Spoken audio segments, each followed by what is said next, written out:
আর আসল যেই প্রকল্পটা নিয়ে আমরা খুবই নাজুক অবস্থায় আছি, সত্যিকারভাবে নাজুক অবস্থায়, যেটা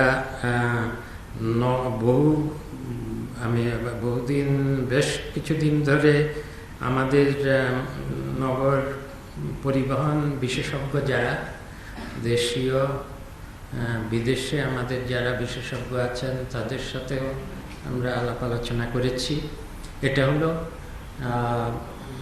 এই গাজীপুর থেকে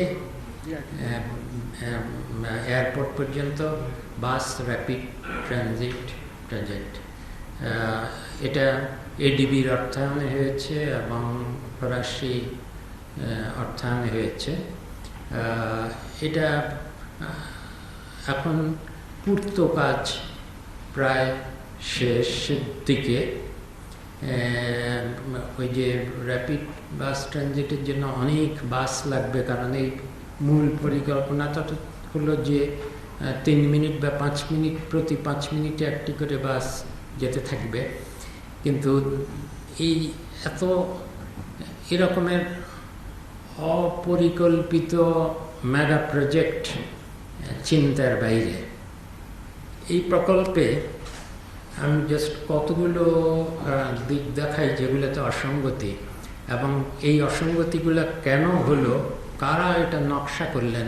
অসঙ্গতিগুলোর একটা হলো যে যাত্রাতেই এটা চিন্তা করা হলো না, যেটা সাধারণত অন্যান্য জায়গায় একটা উপশহরের মতো বা একটা ঘনবসতিপূর্ণ এলাকা, আবার দূরে আরেকটা ঘনবসতিপূর্ণ এলাকা, মাঝখানে বেশি ফাঁকা ফাঁকা, এরকম জায়গায় বাস র্যাপিড ট্রানজিট দেওয়া হয়, যেখানে এদিক থেকে ওদিকে লোক চলাচল কম করতে হয়। এটা তো একটা ব্যারিয়ার। এটা তো প্রচণ্ডভাবে বড় ব্যারিয়ার তৈরি করতে হয়, যাতে মানুষ এদিক থেকে ওদিকে না গিয়ে অ্যাক্সিডেন্ট না হয়।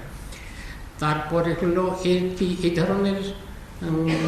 এই ধরনের র্যাপিড বাস ট্রানজিটের চাহিদা কী হবে আমরা এখনও দেখিনি। আমরা আজকে সিদ্ধান্ত নিয়েছি যে এগুলো সব আসলে মূল নকশা করা করেছে, এবং এর সম্ভাব্যতা যাচাই কিভাবে হয়েছে।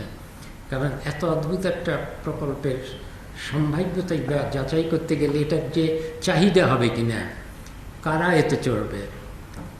এবং বুঝলাম যে চলতে থাকলে উত্তরা থেকে ওটা চাহিদাও যদি থাকে। অসঙ্গতিগুলো হলো যে প্রত্যেকটা স্টেশনে এটাতে এসকালেটর দেওয়া হয়েছে।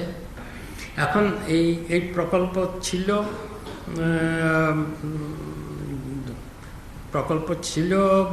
2000 কোটি টাকার মূল প্রকল্প।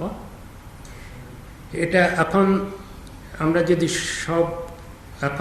সব কিছু করে টোরে এগিয়ে যাই, তাহলে এটা 6500 কোটি টাকা, মানে আরও কত টাকা, 4500 কোটি টাকা মূল খরচের থেকে বেশি লাগবে। এটা পুরোটা বাস্তবায়ন করতে হলে 2012 ডিসেম্বর থেকে শুরু হয়েছিল, আরও 4-5 বছর লাগলে বাংলাদেশের ইতিহাসে মেগা প্রকল্প যত দিনই লাগুক এটা রেকর্ড ভঙ্গ করবে।